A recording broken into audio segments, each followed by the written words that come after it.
The Aviator flight line allows us to do things with our birds that we were never able to do before. With the harness, we can take them outside, we can give them lots of life experience, but we can't conveniently allow them to fly around. With the Aviator flight line, we can attach the harness to the line and allow them to fly around the entire yard without being worried that they're going to be able to fly away. Now let's take a look at what we need to do to use the flight line. You turn around and look at the back of your package, or if you're on the internet, just look at the diagram on the internet. You can see that we have very specific instructions on how to determine where in your yard or your area you can place the flight line without the bird being able to get to a near tree, fence, table, something like that that they might get tangled up in if they landed on. So what I'm going to do is, in my yard here, pace it off, put down some markers so that we know where we can put the line and safely use it. Now I happen to have some marker paint here.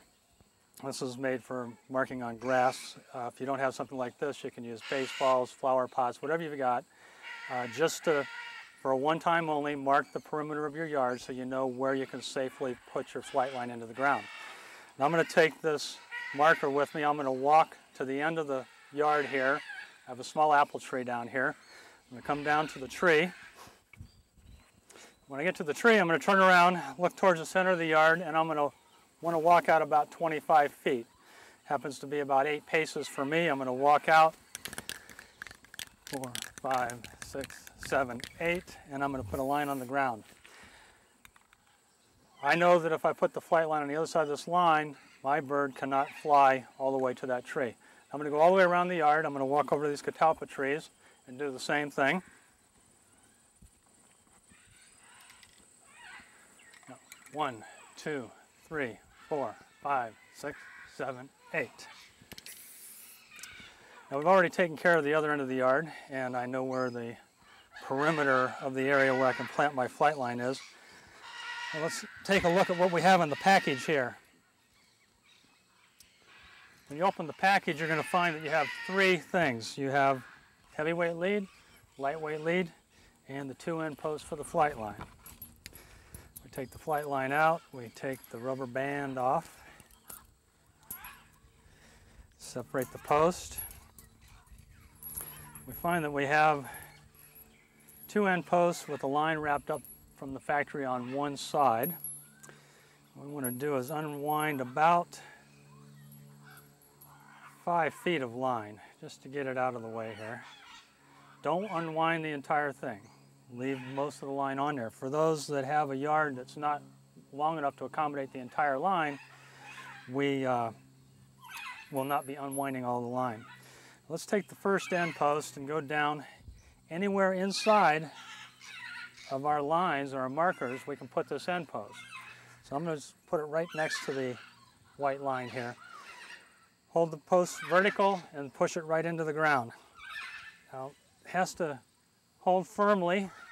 In this particular case, the ground is very hard, and I'm only able to get it in 3/4 of the way, and that's fine. If you have softer ground, it'll go all the way in. Now, I'm going to take the line. We've taken off about 5 foot of the line, and for the purposes of this video, we're only going to use about 5 feet. And there will be some that have yards that are small enough that they will only be able to use 5 feet. The flight line is still very usable in a small yard. Now we want to be able to make sure that the line does not touch the grass and that it's very taut. So when we're ready to put this line into the ground, we want to pull it back, hold the posts that go into the ground vertical, and pull enough so that this end and that other post on the other end bow down about 1 inch and slide it into the ground.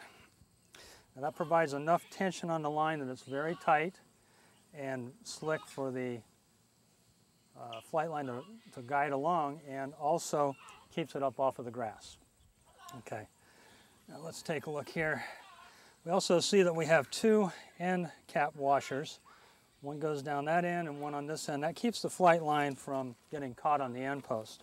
I'm going to pull out the heavier weight lead, as we're working with our heavyweight bird here, our heavyweight demonstrator. When we open it up, we find that we have about 6 feet of shock cord. On one end, we have a shiny stainless steel split ring, same kind of ring that you have on a keychain.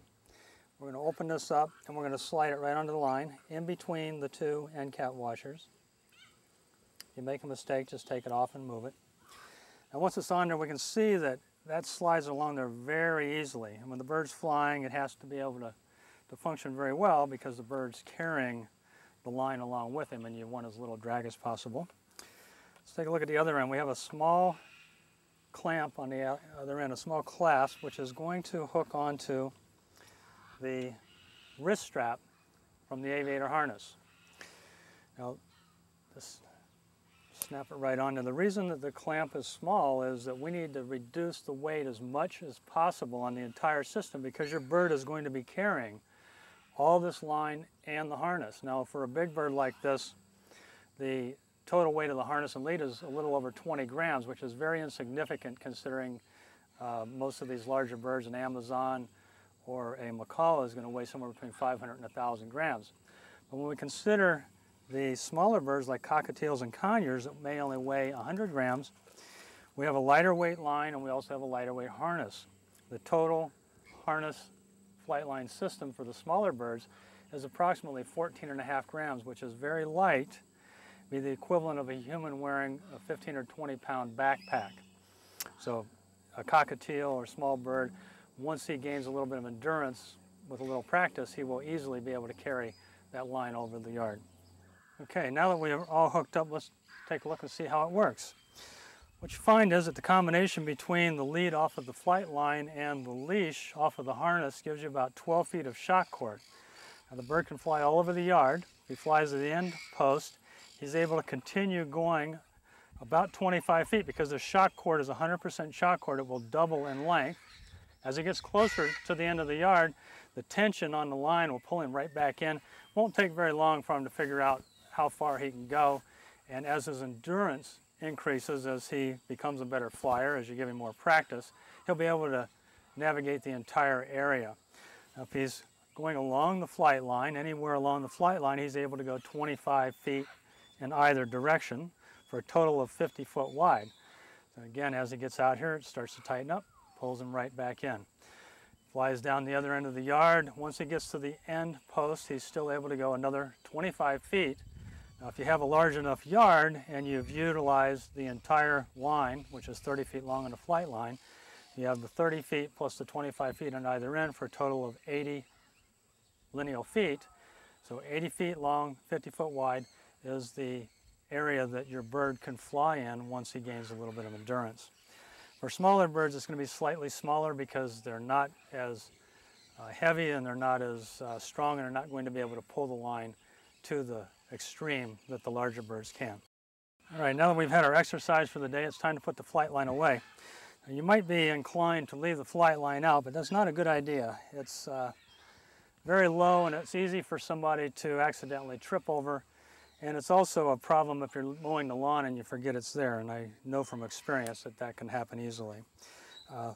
Put the harness away, put the bird away, disconnect the lead and take the lead. Let's, in this case, throw it all the way to the other end where you still have the material wrapped up on the post from the factory.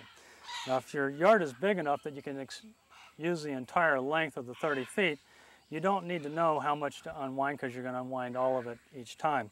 If you have a smaller yard, the flight line is going to have the factory wrapped material on one end. If you take the other end post that has nothing on it, it's designed the same way and it has hooks on it. And these hooks can be used to wrap up the line that you're actually using each time. That way, when you go to use it next time, you just unwrap this end post and you have the right amount of line already unwrapped. Let's come down here and pull this out. Hold them together and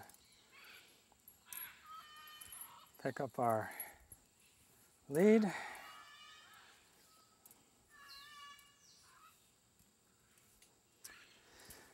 we're all done.